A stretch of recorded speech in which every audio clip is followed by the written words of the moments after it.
Bismillahirrahmanirrahim. Assalamualaikum warahmatullahi wabarakatuh. Alhamdulillahirabbil alamin. Alhamdulillahilladzi khalaqal insana wa 'allamahul bayan. Ashkuruhu syukra talabal majida minal malikid dayyan. Asyhadu an la ilaha illallah wahdahu la syarika lahul karimul mannan wa asyhadu anna Muhammadan abduhu wa rasuluhu mab'usu bi asrafil adyan. Allahumma shalli ala Muhammad wa ala ali Muhammad. Amma ba'd. Rekan-rekan Asia yang berbahagia dan dimuliakan oleh Allah, bagaimana kabarnya hari ini?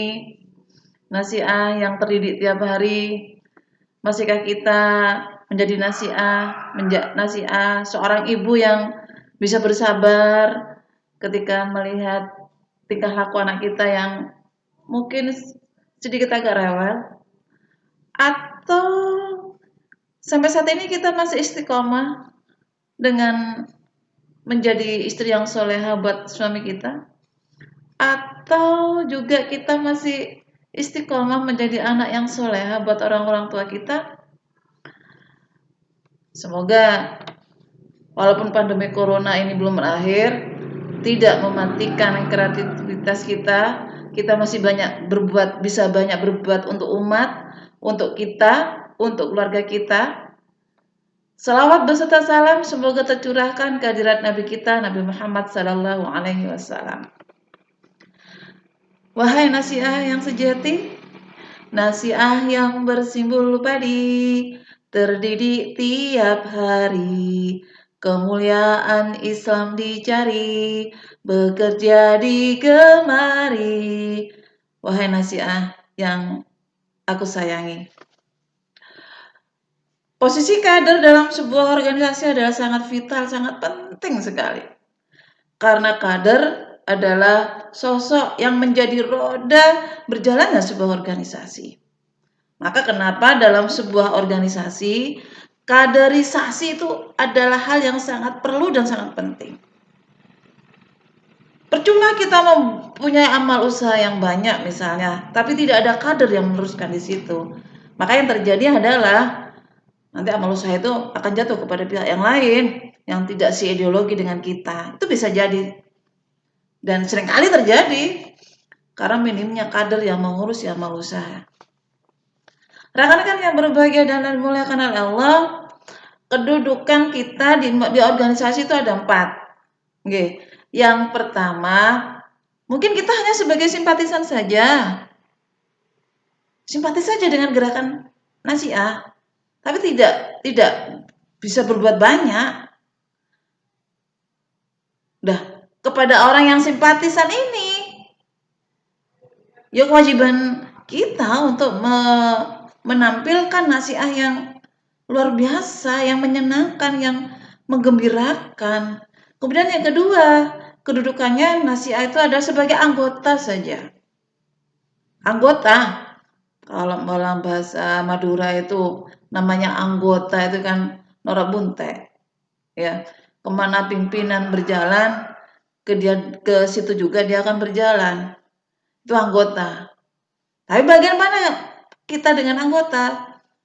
Ya, ini kedudukannya di atas simpatisan. Ini yang harus kita openi lagi. Kemudian di atasnya lagi itu ada pimpinan. Pimpinan ada 2 macam. Ada yang pimpinan militan, ada yang pimpinan karbitan. Pimpinan yang militan, dia akan terasah oleh banyak ragam kegiatan. Dia akan bangkit ketika jatuh.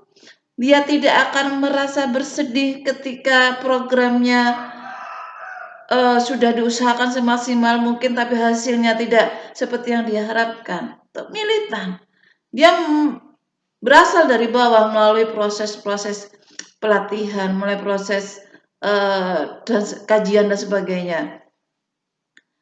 Ada pimpinan karbitan. Pimpinan karbitan itu bisa jadi misalnya ini ada orang yang datang di amal usaha kita, kemudian baru kenal dengan Muhammadiyah, baru kenal dengan Nasiah, tapi punya greget. Dia tidak usah mengalami proses yang panjang, langsung jadi pimpinan. Karbitan. Tapi bukan berarti karbitan tidak bisa bekerja apa-apa. Di atas semua itu, rekan-rekan yang berbahagia, pimpinan militan itu ada yang namanya juga apa yang disebut dengan kader. Ini sosok yang sangat penting dalam lajunya organisasi. Masalah yang ada di dalam Nasiah, masalah konkret yang ada dalam Nasiah, entah itu di Nasiah, entah itu di Pemuda Muhammadiyah, entah itu di Aisyah, bahwa kita kekurangan kader yang militan. Kekurangan kader yang militan di semua jenjang kepemimpinan. Itu yang kita rasakan. Terus apa yang harus kita lakukan ketika kita mengalami kekurangan kader? Rekan-rekan yang berbahagia dan dimuliakan oleh Allah, yang pertama harus kita lakukan adalah mengidentifikasi setiap kekurangan dan kelebihan kita. Nasiah itu kekurangannya di mana? Kelebihannya di mana? Kemudian ketika ada anggota yang maaf misalnya keluar dari Nasiah, itu seharusnya menjadi bahan pelajaran buat kita. Kenapa dia keluar? Ada apa dengan Nasiah? Bukan tugas kita mencerca, menyalahkan kenapa dia keluar. Bukan. Tapi tugas kita adalah mencari kesalahan dan kekurangan kita. Di mana letak kekurangan kita? Di mana letak kekurangan Nasiah? Itu yang harus kita perhatikan. Kemudian rekan-rekan yang berbahagia dan dimuliakan oleh Allah, seorang kader itu tidak akan lahir instan, tidak. Kader itu butuh tempaan, kader itu butuh ujian, kader itu butuh cobaan, kader itu butuh dicaci, kader itu butuh disalahkan, misalnya. Kenapa? Agar dia menjadi pribadi yang kuat. Kalau sudah dia mengalami hal yang seperti ini, jangan khawatir. Dia akan menjadi kader militan yang akan tetap dengan ideologi Muhammadiyah lurus sampai kapanpun. Tidak akan noleh ke kanan dan ke kiri. Mencari ideologi yang lebih bagus daripada Muhammadiyah. Itu. Butuh yang seperti itu. Bagaimana menyajikan pelatihan yang menarik buat anggota kita, buat simpatisan kita. Rekan-rekan yang berbahagia dan dimuliakan oleh Allah, seharusnya kegiatan yang kita lakukan itu yang pertama kita nilai dari aspek kebutuhan. Butuh nggak anggota dengan kegiatan yang akan kita lakukan? Anggota butuhnya bisa menulis, kalau kita memasak, ya gak nyambung lah. Anggota butuh ideologi, kita ngelecer misalnya. Anggota butuh kemampuan menjadi ibu yang hebat, kita malah memberikan pelatihan yang di luar itu semua. Itulah faktor kebutuhan anggota itu yang harus kita perhatikan ketika kita melakukan pelatihan-pelatihan. Yang kedua adalah proses pelaksanaan. Bagaimana kegiatan itu menarik, menggembirakan, kemudian memberikan rangsangan, meningkatnya minat kepada Nasiah. Yang terakhir ketika kita melakukan pelatihan adalah evaluasi. Sudah kita melakukan kegiatan sesuai dengan kebutuhan? Sudah. Kemudian kita juga sudah melakukan proses pelaksanaan yang sangat menarik? Sudah. Setelah itu kita baru evaluasi dengan kegiatan kita. Apa yang kurang? Itu rekan-rekan yang berbahagia dan dimuliakan oleh Allah. Nasiah yang berbahagia dan dimuliakan oleh Allah, dalam surat Ali Imran Itu disebutkan Ali Imran ayat 110 disebutkan bahwa a'udzubillahi minasyaitonirrajim.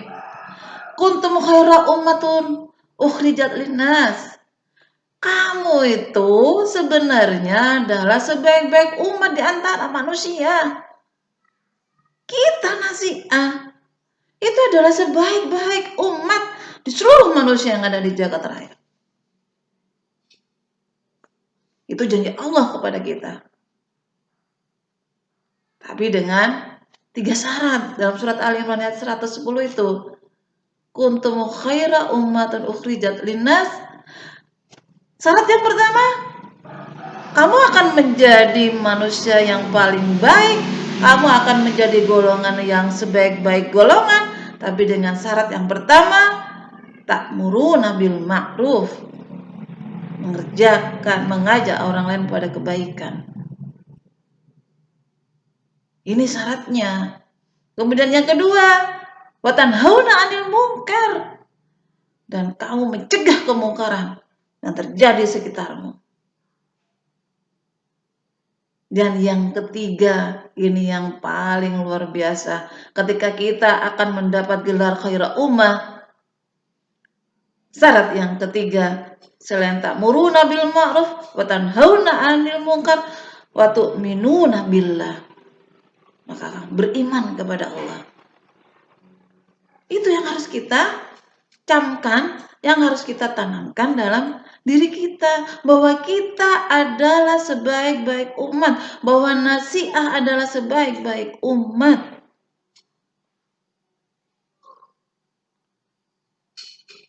Marilah rekan-rekan, kita rubah mindset kita, cara berpikir kita. Ini yang sering kali terjadi ketika saya sibuk mengurusi sesuatu, anak saya itu selalu komplain. Ibu ini ngalor ngidul, boy. Tapi saya punya jawaban yang sangat manis buat anak saya.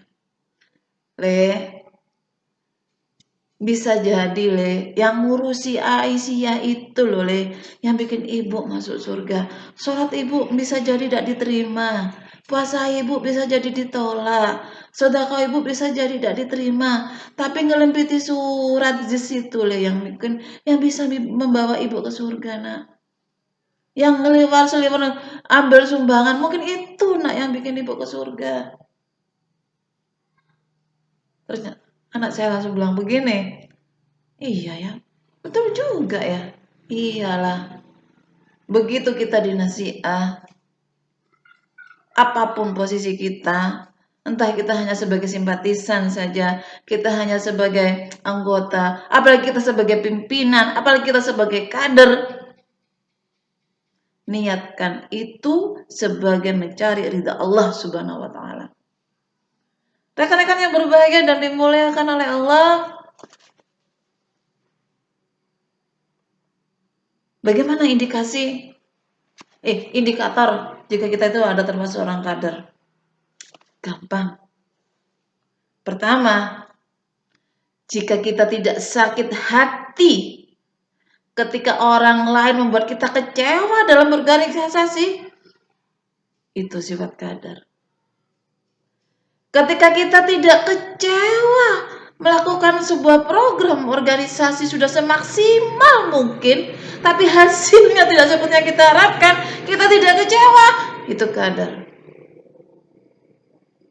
Ketika kita mampu tidak menyalahkan orang lain saat jalannya organisasi tidak seperti yang kita harapkan, yang ada malah kita lebih introspeksi kepada diri kita sendiri, tidak mudah menyalahkan orang lain, rekan seperjuangan kita, itulah kader.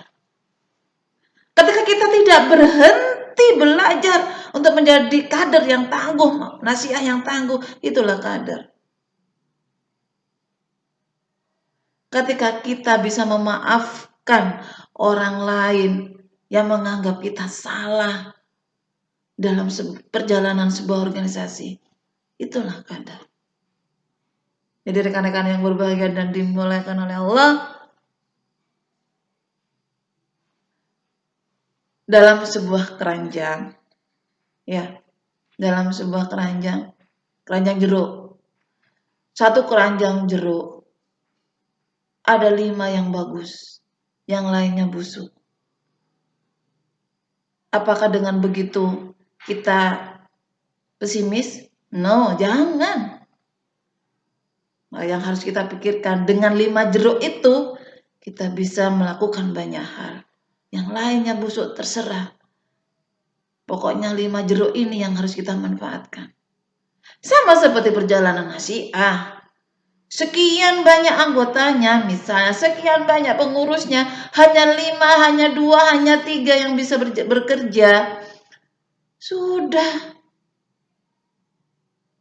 Anggap saja kita itu sebagai kader penggerak. Kalau bisa, oke, kita bisa mengajak para pimpinan yang lain untuk berbuat maksimal seperti yang kita harapkan. Tapi jika tidak, maka posisikan kita walaupun sedikit jumlahnya bisa mewarnai organisasi kita. Ingat rekan-rekan yang berbahagia dan dimuliakan oleh Allah, kita khairu ummah, sebaik-baik manusia. Dan salah satu jalannya adalah dengan istiqomah bernasihat. Itu yang bisa saya sampaikan. Mohon maaf jika ada kekurangan. Albirru man ittaqa. Assalamualaikum warahmatullahi wabarakatuh.